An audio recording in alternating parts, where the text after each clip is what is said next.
I'm here, Danielle McCartan for BronxPinstripes.com, here with Andy Pettitte, Yankee legend, 5-time world champion, 3-time All-Star, number one in all postseason wins all time, pillar of the Yankee dynasty years, number 46, retired in the illustrious Monument Park. Andy, I'm so honored to be doing this with you. So the 96 team, they're going to be honored this summer. What are your thoughts on that? My first game was in 1996. Oh, there you go. So I don't mean to make you feel old, but what was different about that team than any other team in the Yankee years? Well, I mean, they're all so different. I mean, for me, just personally, that was early in my career. It was my second year in the big leagues, and it was kind of your first taste of, obviously that was our first championship. So we have it in 95, we had a taste of the playoffs, and then to be able to go in 96 and to make a run in the playoffs and get deep, and then obviously win the World Series was huge for us. And so we had a great group of guys. We were younger players. We had a lot of older guys on the team that were great role models for us to kind of follow and kind of teach us how to win and how to win big games and how to handle adversity and just all the things that come along with being a young player and kind of looking up to the guys that have been there and done that before you and trying to learn from them. So, I've said it before, 96, that season was a great year for me personally. And then in the playoffs, it was kind of a stepping stone for me to be able to always look back at that game, and especially the Game 5 in Atlanta after, laying an egg in Game 1 like I did, not pitching real well. So, those were great learning lessons for us, and obviously to be able to win a championship, it helped kind of catapult us with confidence moving forward whenever we got into World Series, and obviously we were able to keep a group of guys together and go on a great run and put together a good little dynasty there for a while. Yeah, so I'll be at the game on, I think it's August 13th at Yankee Stadium. What are your expectations going into that game, going back to the stadium, seeing your old teammates? What are you expecting? Well, it's just going to be a blast. It's always fun. Yeah. It's going to be a blast. Anytime you get back with all the guys, it's like you never quit playing, really. Yeah. And some of those guys, it'll be 10 years probably since I've seen them, Yeah. But we just have a great time when we get back together, just like a bunch of kids getting together for Christmas, Be a lot of storytelling. And what'll be fun is I know the fans, will be so excited. Yeah. Fans are always so great here and love history. And we're just looking forward to it. It's going to be a good weekend. Yeah, I can't wait. I'm looking forward to it. So I read in Mariano's book that he actually wanted to finish that game. Whose decision was it to take him out of the game, and whose decision was it for you and Derek to go out there to take him out? Well, that was Joe's decision. I think, I don't know if you've heard, the story, but Joe came to me and I think it was like the 6th inning saying he thought it'd be great if me and Derek went out there and took him out. I originally, when I first thought about it, I was like, man, that might not be good. It might be showing up the other team or something like that. I just didn't want to do anything to draw attention to me and Derek. It's Mariano's kind of moment, Right. And so I start talking to the guys in the dugout, and they're like, no, you got to do that. That'd be incredible, And so I ended up going to talk to Mariano in between innings, and Joe was just wanting to know how Mariano wanted to come out of the game. And so Mariano was just like, y'all figure it out, basically. and so Joe just thought that'd be the great way to do it.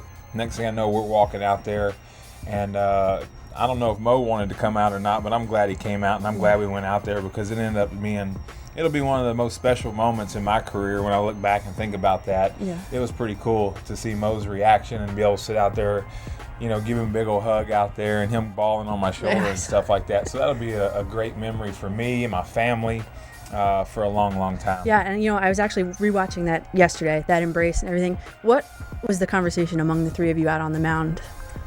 There was no conversation. I walked out there and just kind of joking around saying, give me the ball, man, And next thing I know, he starts hugging me. And next thing I know, he's bawling like he's one of my children, and I'm patting him on the back. And like I said, I think I gave him a kiss on the forehead. And Derek's standing there awkwardly clapping. And Derek's just standing there awkwardly. Yes, exactly. There was nothing said. He was crying and he just walked off, And so, with no words being said out there, it was a pretty cool moment for us. So the core four, Pettitte, Posada, Jeter, and Mariano. Do you guys still see each other? Do you guys group chat and stuff? Or when was the last time you guys all hung out together? Yeah, not really. I mean, we just I can't remember when the last time we were together. It was probably one of the days at Yankee Stadium last year, I think, is when we were all together. We stay in touch occasionally, but we don't text a whole lot. I'm not a big phone text guy anyway. Most men I don't think are cell phone guys, so I don't make phone calls. I get in trouble for not calling my mom enough. That's no good.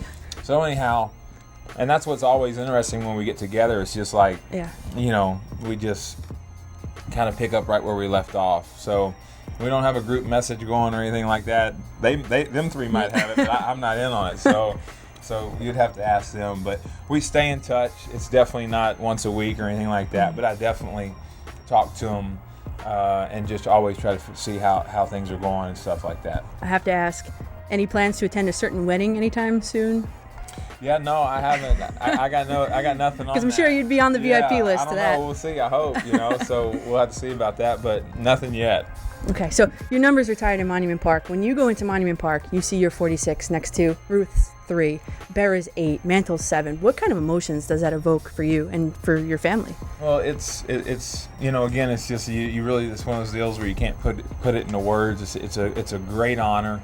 It's something that when you played, you looked out there, you walked out there, and you saw the great players, and really, you never really think like you're going to be out there, just because. As far as for me, I'm not good enough to be out there. I mean, I'm pretty hard on myself. Yeah. And I think that kind of helped me in my career and kind of drove me to try to be great. But the game was hard for me, and it was a grind. Every time I went out there, I just didn't have dominant stuff, so I felt like dominated games. So it was a grind for me. But so in that sense, just never imagining that I would even be able to be out there, and then to get a call from them and tell me that they want to retire my number and give me a plaque out there. It is a tremendous honor, that's for sure. Yeah, for sure. Now, towards the end of your career, the velocity kind of dipped, and you were really forced to locate your pitches. We see that now, sort of with CC Sabathia, and I know you've been kind of Professor Pettitte with him. What advice have you been giving him and moving forward? Because he had one of the best starts this week for the opening week for the Yankees. Seems like it's working. Yeah, I mean, I try to stay in touch with CC, and he's just continuing to try to evolve as more of a command guy, more of change speeds, and realizing he's going to have to locate than the power guy, and that's a big transition. I never had the 95, 96, 97 mile an hour fastball like he had, so it was a lot easier for me. I think I probably topped out at 94 in the prime of my career, but I always pitched around 89 to 91, which is in the big leagues good hitting speed if it's not located. So so for me it was a lot easier transition, and it seems like C's getting it. I've talked to him. I think he's starting to come around. I know he's been messing with the cutter, and that's feeling better for him. And he'll get there. He's got great stuff. He's a great command guy also, and he's a smart guy. And just hopefully if he stays healthy, I think he'll be able to give us a great year. And what is the key for a deep playoff run for this year, for this particular team? Gotcha. Well, I wasn't able to get to spring training this year. Oh. I was down there right before spring training. Okay. I was down there for a day and a half with the minor league players. Okay. They had a captain's camp with some of their top prospects. So I was there for that. I got to see some of the guys there. I did get to see a few of the big leaguers that were there early. But I haven't had a chance to really I didn't have a chance to be around the team this spring. I'm helping coach my son's high school baseball team, and then I'm coaching my 10-year-old son Luke, his baseball team also. And so I've been swamped down there in Texas with them, and just not wanting to miss any of their stuff. Yeah. And I knew I was going to have to come up here up to New York at this time, and I am right now. I'm missing 2 games over the next 2 days being up here now. So I was kind of reserving missing any games to this time right now. So anyhow, but I try to watch them as best I can. It's hard to follow down in Texas. But I'm keeping an eye on the guys for sure that like I've played with. Try to follow them a little bit more, just because I've built up great relationships with those guys. But I'm always pulling for the Yankees, and it seems like they've gotten off to a pretty good start. And hopefully they'll have a great year. I know they got a lot of great talent and a lot of good people on that team. From the fan perspective, when you go back to the stadium, if you ever do, or see on TV, people still wearing 46 in the stands, what does that mean for you?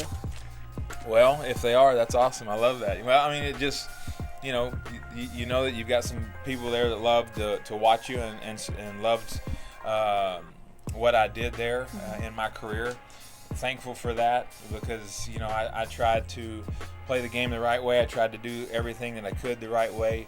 I tried to be a great teammate. I tried to be a good role model for kids. I feel like that was important to me to try to do that. So I love it that people enjoyed watching me play the game and are still supporting me and I guess trying to hold on to the memory of the number 46. So it makes you feel good.